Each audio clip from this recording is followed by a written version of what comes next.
உறவுகள் அனைவருக்கும் அன்பான வணக்கங்கள். நிலா வந்துட்டு சோழனுக்கு ஃபோன் பண்ணி, ஏங்க இன்னைக்கு ஈவினிங் என்னை வந்து பிக்கப் பண்ணிக்க முடியுமா அப்படின்னு சொல்லி கேட்குறாங்க.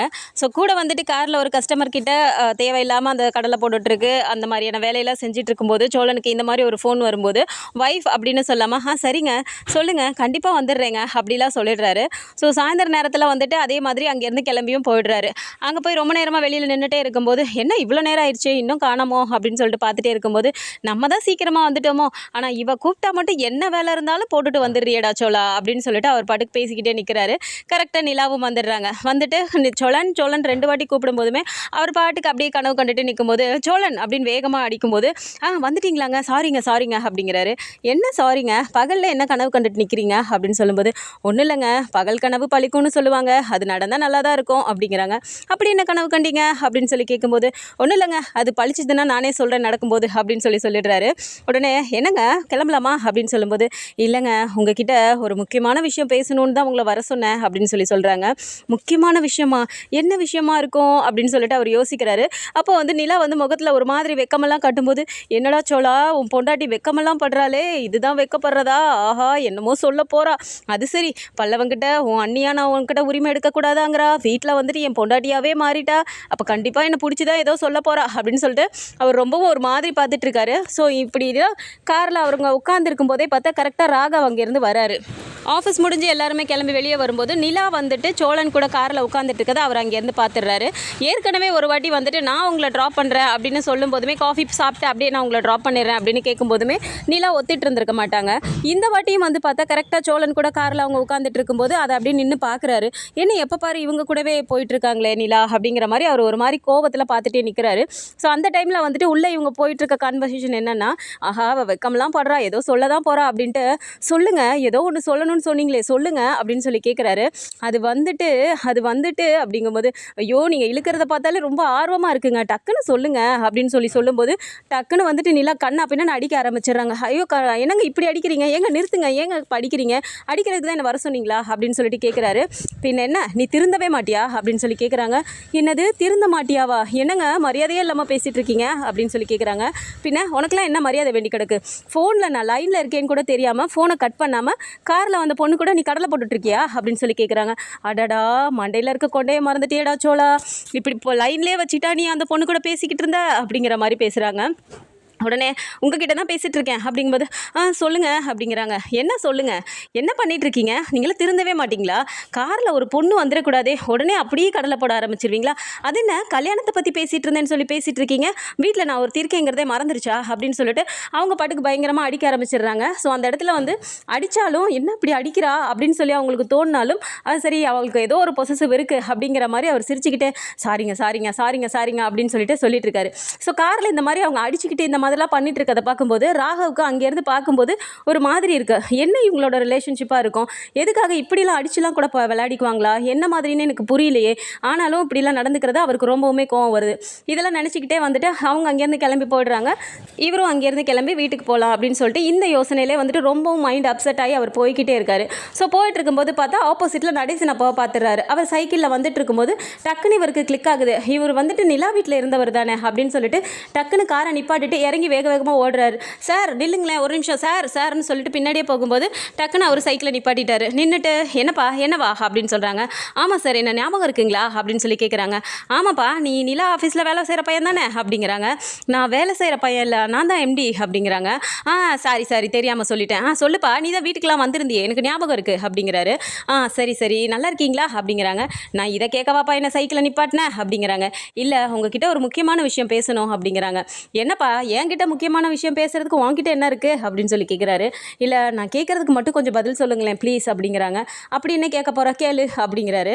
உடனே நீங்கள் நிலா வீட்டில் தானே இருக்கீங்க அப்படிங்கிறாங்க. என்னது நிலா வீட்டில் நான் இருக்கேனா, ஏப்பா என் வீட்டில் தான்ப்பா நிலா இருக்குது அப்படின்னு சொல்கிறாரு. சாரி சார் ஆமாம் நிலா உங்கள் வீட்டில் தானே இருக்காங்க அப்படின்னோடனே அதை தானேப்பா நானும் சொன்னேன் அப்படிங்கிறாரு. திருப்பிட்டு இல்லை சார் நிலா எதுக்காக உங்கள் வீட்டிலே இருக்காங்க அப்படின்னு சொல்லி கேட்குறாங்க.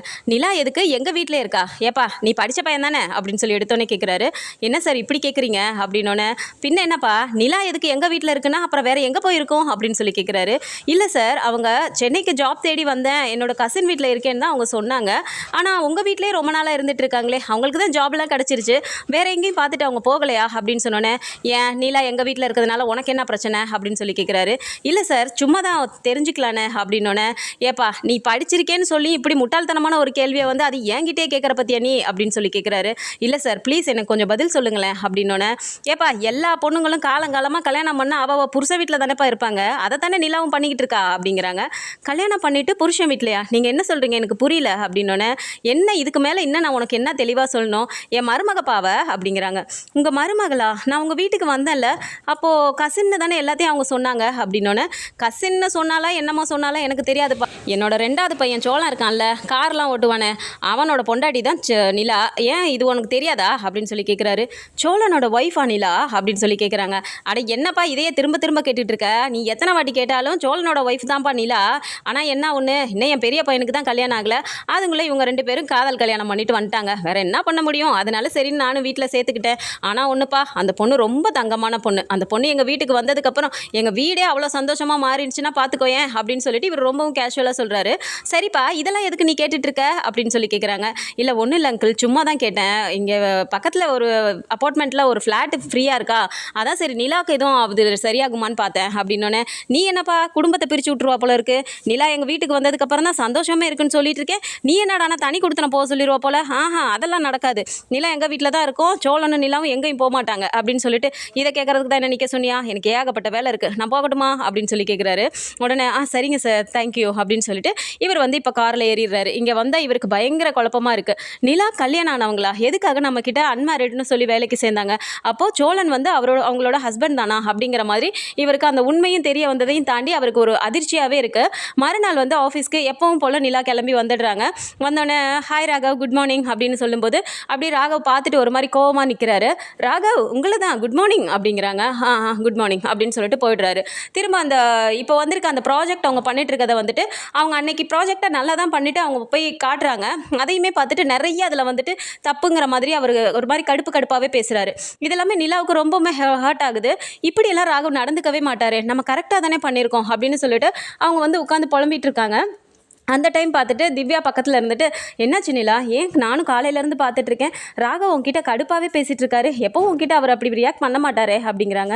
என்னன்னே தெரியல திவ்யா, நீங்களே பாருங்கள், எல்லாமே நான் கரெக்டாக தானே பண்ணியிருக்கேன், எப்பவும் போல் பண்ணுறதை விட இது கொஞ்சம் நான் யோசிச்சு எவ்வளோ ரொம்ப இதாக பண்ண தெரியுமா, ஆனால் இதை பார்த்துட்டு இந்த டிசைன் நல்லா இல்லைங்கிற மாதிரி, இதில் அது தப்பு இது தப்புங்கிற மாதிரி என்னை திட்டிகிட்டே இருக்காரு, என்ன நடந்ததுன்னு எனக்கு புரியல, நான் என்ன தப்பு பண்ணேன் அப்படி அப்படின்னு சொல்லி கேட்குறாங்க. எனக்கும் ஒன்றும் தெரியல, ஆனால் எதுவாக இருந்தாலும் அவரே சொல்லுவாரான்னு பார்க்கலாம் அப்படிங்கிறாங்க. இல்லை திவ்யா எனக்கு ரொம்ப கஷ்டமாக இருக்குது அப்படின்னு சொல்லி சொல்கிறாங்க. ஸோ இந்த விஷயம் தெரிஞ்சதுனால தான் ராகவ் வந்து இந்த மாதிரி ரியாக்ட் பண்ணிகிட்ருக்காரு. ஸோ அன்னைக்கு டே முடிஞ்சு வீட்டுக்கு போனதுக்கப்புறம் நிலா வந்து உட்காந்துட்டு இருக்கும்போது, என்ன நீ ஆஃபீஸில் எப்படி போச்சு அப்படின்னு சொல்லி பல்லவன் கேட்கும்போது, ஏதோ போச்சுடா பல்லவா அப்படிங்கிறாங்க. என்ன நீ ஏன் இன்றைக்கி ஒரு மாதிரி பேசுகிறீங்க, எப்போவுமே நான் இதை பண்ணேன்டா அதை பண்ணேன்டா, மேனேஜர் இப்படி சொன்னார் எம்டி இப்படி சொன்னாருன்னு ஏதாவது சொல்லிகிட்டே இருப்பீங்க, இன்றைக்கி என்ன சொன்னி அப்படிங்கிறாங்க. என்னன்னே தெரில பல்லவா, நான் எல்லாமே கரெக்டாக தான்டா பண்ணேன், ஆனாலும் இது தப்பு அது தப்புங்கிற மாதிரி ராகவ் ரொம்ப காலையிலேருந்து என்கிட்ட கடுப்பாக பேசிட்டாருடா அப்படின்னு சொல்லி சொல்கிறாங்க. எதனால நீ அப்படின்னு சொல்லும்போது, அதுதான் எனக்கும் புரியல அப்படின்னு சொல்லிட்டு அவங்க உள்ளே பேசிகிட்டு இருக்கும்போது நடேசனப்பா வெளியே இருந்து இதெல்லாம் கேட்டுடுறாரு. உடனே அம்மா நிலா ஒரு நிமிஷம் இங்கே வாயேன் அப்படின்னு சொல்லி கூப்பிடுறாரு. இதோ வரேன் அங்கிள் அப்படின்னு சொல்லிட்டு வெளியே போயிட்டு, என்ன அங்கிள் ஏதாவது வேணுமா சொல்லுங்கள் அப்படிங்கிறாங்க. எனக்கெல்லாம் ஒன்றும் வேணாம், உங்ககிட்ட ஒரு விஷயம் சொல்லணும் அப்படிங்கிறாரு. சொல்லுங்க அங்கிள் அப்படின்னோடனே, நம்ம வீட்டுக்கு அன்றைக்கி வந்திருந்தாப்புல உங்கள் ஆஃபீஸ்லேருந்து ஒருத்தர் அப்படின்னோடனே, யார் ராகவா அப்படிங்கிறாங்க. ஆமாம்மா அந்த பையனை நேற்று நான் பார்த்தேன், நான் பாட்டுக்கு போய்கிட்டு இருந்தேன், ரோட்டில் என்னை நிப்பாட்டி குடுக்குடுன்னு ஓடி வந்து, அந்த பையன் பாட்டுக்கு எதுக்கு நிலா உங்கள் வீட்டில் இருக்குது, வேறு எங்கேயாவது போய் இருக்க வேண்டியதானே, இங்கே வந்து வேலை தேடி தானே வந்தேன்னு சொன்னாங்க, அப்படி இப்படின்னு என்னென்னமோ பேசிகிட்டு இருக்க அந்த தம்பி பாட்டுக்கு அப்படின்னாங்க.